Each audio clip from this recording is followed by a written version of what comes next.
Welcome by Retro Machines. My name is Victor Bart and in this video we're gonna take a look at my new streaming setup.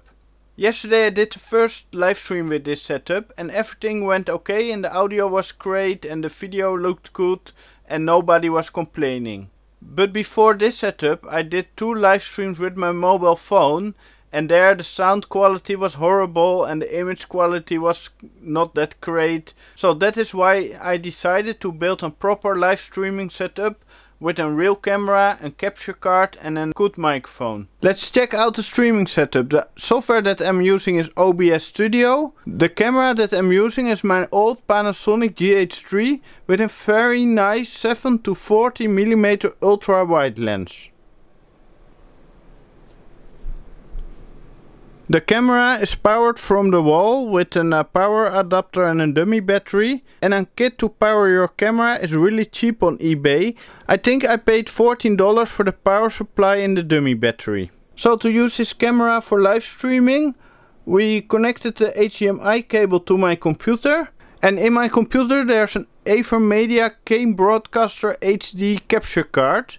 But there are many options for capture cards, like the Avermedia cards, you have Blackmagic cards, you have USB cards, so just research what kind of card is the best solution for you. But I already owned the Avermedia Broadcaster HD, so that's why I'm using that card. And that card has also a VGA input, so I can also stream VGA signals if I want. Of course, you need a tripod under your camera. The tripod that I'm using now are the feet from the iFootage Cobra 2 Strike monopod with the K5 head. This setup is a little bit overkill, but I will put a link in the description to a video about that monopod. But another option is a table tripod like this, and this is the Manfrotto 709B. And this is a really great, small, very sturdy tripod. Depending on the setup that you are using, a normal tripod is also very handy. This is a Manfrotto B3 Live, but even a €30 tripod will work great, because a live stream is mostly static shots. Let's talk about audio and what I use. My USB audio interface is this Focusrite Scarlet 2i2. And it has 2 XLR inputs with volume controls per channel and monitoring. And it has an option for 48 volt phantom power. So if you have a microphone that needs power, this unit can provide it. And the nice thing about this unit is the volume control here. And if the ring is green, your audio is on the right level. So when I dial it up and keep talking, you see it turns red. So now you can see that your sound is oversteering and you need to dial it back till it's green and never hits red. So this is very handy to see while live streaming if your audio is on the correct level. The microphone that I'm using is a Behringer C1 and is connected by an XLR cable to the Focusrite USB interface. And the microphone is hanging in this shock mount system on a microphone stand. And I have a pop filter, and a pop filter is very important. This is how the microphone sounds with the pop filter. Let's blow in the microphone. This is how the microphone sounds without the pop filter. Let's blow in the microphone.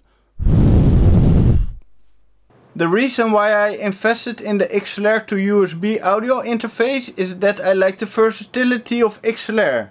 So instead of this microphone, I can also choose to use my Rode NC2 in a streaming setup. This is a really nice shotgun microphone. And another option to use is this Sennheiser singing microphone and some Blackfire 15.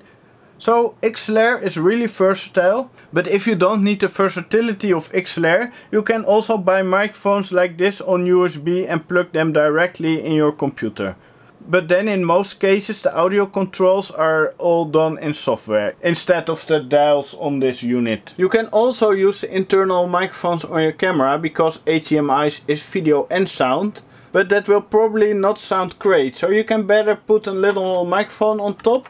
For example this Rode Video Micro and plug it in the side.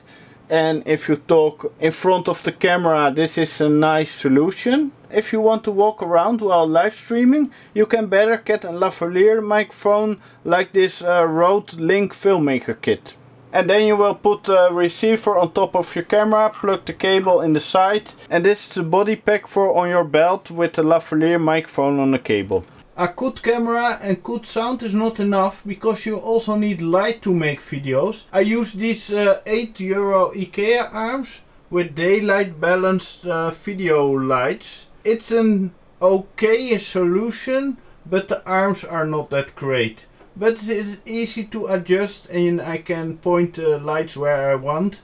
And it works okay for me. And on the ceiling I have the same daylight balanced video light bulbs. And this is the second IKEA light arm with the 80 watt video light bulb in it. What I really like about this Panasonic 7 to 40mm ultra wide lens is how wide it is.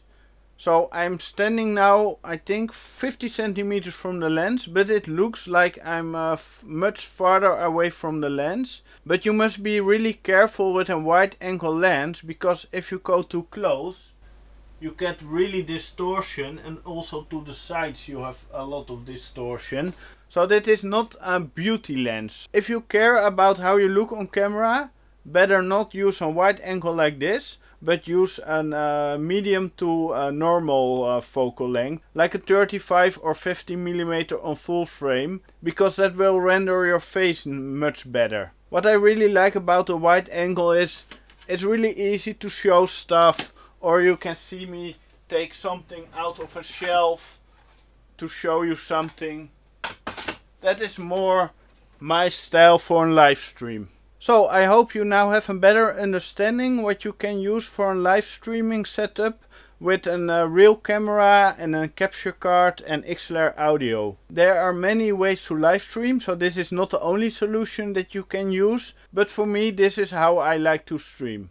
So here you have it, my live streaming setup with the Panasonic GH3 camera, the Panasonic 7 to 40mm ultra wide lens, this Behringer C1 microphone with all the accessories, and the Focusrite Scarlet 2i2 USB audio interface for proper XLR audio, and the capture card in the computer is an Avermedia Broadcaster HD. Thanks for watching. Please like and share this video, subscribe and leave a comment. You can check out Retro Machines on Facebook, and you can support me on Patreon. And please check out and subscribe to my other channel, Dutch Video Shooter, if you like cameras, lenses and filmmaking.